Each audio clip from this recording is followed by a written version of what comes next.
ازيكم؟ اخباركم ايه؟ ان شاء الله تكونوا بخير يا رب. عاملين ايه النهارده؟ النهارده يا جماعه احنا هنعمل بصوره نفسنا فيها كده، وقلنا ايه نعملها النهارده جنب بتنجان مخلل وكده. دلوقتي بص انا البتنجان جبته اهو وقطعته وغسلته كويس، ودلوقتي ايه انا بدحرجه في الزيت. بدحرجه في الزيت، محدش يضحك على كلمه دحرجه. بس وادي الفول المدشوش اهو نقعته. بصوا الفول المدشوش نقعته اهو، نقعته من بالليل يعني، وغسلته كويس. ولسه بقى ايه هحط له المكونات، الحاجه اللي انا هحطها ليكوا وهتشوفوها قدام. بس اخلص من البتنجان بس الاول، بعدين نبدأ بقى البصارة اللي هنعملها. بصارة بقى تحفة يا جماعة على طريقتي، جميلة جميلة جميلة، تاكلوا صوابعكم وراها.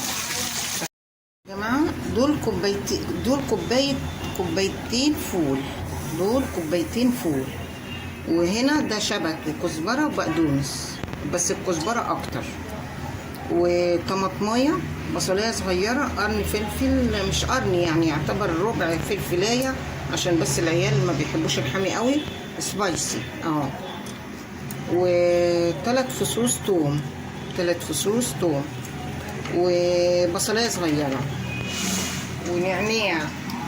اللي عنده بقى نعناع يا جماعه يحط نعناع. بترمندا دول ثلاث حزم نعناع. الراجل ده اداهم لي يوم ما كنت قلت لكم على الفيديو بتاع الملوخيه اللي انا نزلته اهو. مسكتهم غسلتهم ونشفتهم حلو قوي وطحنتهم 3 حزم. بصوا طالعين لي حبه قد ايه بطرمان حلو، احط منه على المحشي، على البصاره، حد عنده مغص كده يعني، تحب تشربوه بالليل وانتوا قاعدين، جميل قوي. انا اللي بحب انشفه هو، انا من عشاق النعناع هو والملوخيه يا جماعه. ما انا ما بشتريش لا الملوخيه ولا النعناع من الشارع. بحب النعناع جدا انا، فما بحبش اجيب النعناع والكزبره والملوخيه الناشفه يا جماعه اهو. بصوا معلقه دي تيست وريحه مش قادره اقول لكم على جمالها ولا طعمها.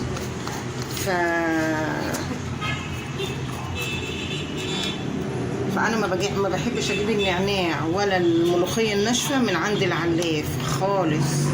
ليه يا جماعه؟ انا شفت منظر قبل كده بالنسبه للنعناع والملوخيه الناشفه ما عجبنيش، فقلت ابدا مش هشتريهم من بره نهائي. ده مش من دلوقتي، ده من زمن.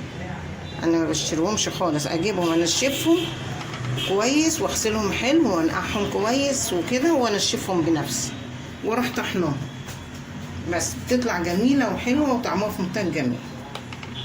فدي رايي، ده رايي يعني علشان اللي انا شفته يعني. وده البتنجان طبعا انا قليته اهو، بصوا طري وجميل ازاي.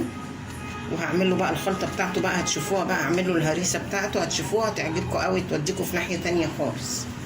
فانا دلوقتي بغلي ميه عشان اكبها على الفول لما تيجوا تسووه لازم تحطوا له ميه سخنه، ما تحطولوش ميه من الحنفيه مباشره حاجه. والمكونات وهسيبه بقى لما الميه تغلي، وهحط واكب عليها، وخليكم معايا وهوريكم. ودي الميه المغليه اهي، قطع البوتاجاز الميه المغليه. شوفوا بص النعناع عندها منظر جميل. يغلي بقى براحته كده ويستوي براحته، وبعد كده ايه ارجع لكم بقى واوريهولكم وانا بجهزها. بصوا الخلطه اهي بتاعت البتنجان دي. طبعا قرن فلفل احمر، قرنين خضر، واحده صفرة، 4 فصوص توم، اللهم صل على النبي، ليمونه اهي لسه ما قطعتهاش عليها.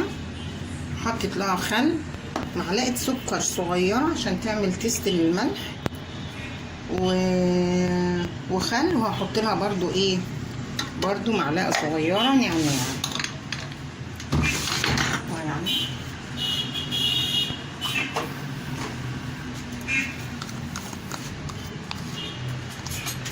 معلقة صغيرة كده، شوية صغيرين يعني بيدوا ايه ريحة للحاجة اهو، حبة لا يذكروا يعني اهو. طبعا في قرن فلفل سبايسي حامي بالنسبة للمخلل ده اهو. هنقلبها بقى كده. طبعا هعصر لها ليمونة، بصوا اهو، هعصر لها برضو ليمونة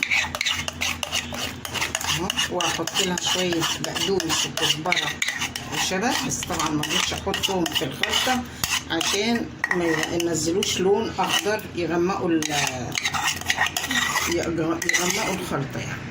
بس بصوا اهي اهو، مشيت عليها بصوا شوية بقدونس وكزبرة وشبت اهو كده. مرضتش احطهم مع الخلطة عشان ما يغمقوش الخلطة، بس بيعملوا تيست عالي قوي في الخلطة دي. هحط بقى نص ليمونة، استني هاخدهم دول في المية.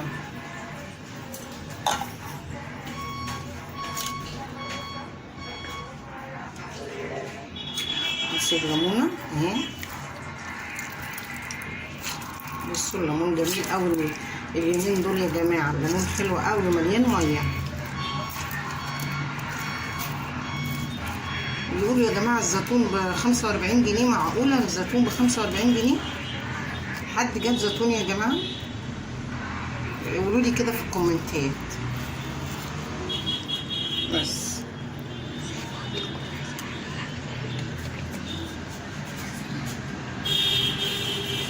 بصوا شيل بس البذرة اهو. هحط لها بقى شوية زيت طبعا عشان البتنجان مقلي فيه زيت، بس اهي معلقة زيت صغيرة.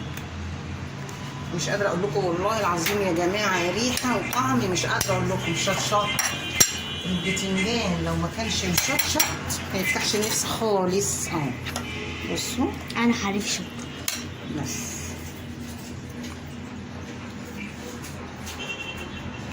بصوا بقى، امسك البتنجانه كده احطها كده هنا كده تشرب من التتبيله الاول. اللي عايز اي حاجه يا جماعه يكتب لي في التعليقات وانا عينيا ليه. بس كده انا حطيت البتنجان اهو مع الفلفل اهو في نفس الخلطه اهو. اقلبها كده عشان الجلد يشرب. بعد كده انا فاتحاه وقلياه اهو اهو كده. امسك بقى البتنجانه كده هي هتبقى من بره ومن جوه.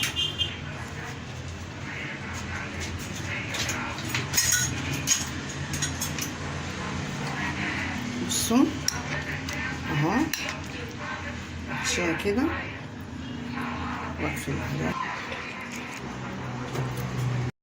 يا جماعه. بصوا شايفين طبق البتنجان؟ بصوا والله يا جماعه طعم وريحه مفيش بعد كده. ده بقى يتاكل مع فول، مع بطاطس محمره، مع طعميه. في الطعميه تحفه. اعملي السندوتش وحط البتنجان بالدقه عليه واديله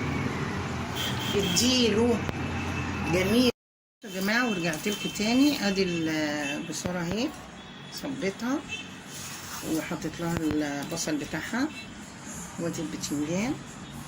يا ريتكم بقى تجربوه تعملوها بطريقتي هتعجبكم قوي. بس اهو. بس ما تنسونيش بقى في اللايك والشير عشان يوصلكم كل جديد. يلا تعالوا اتغدوا معانا. باي باي.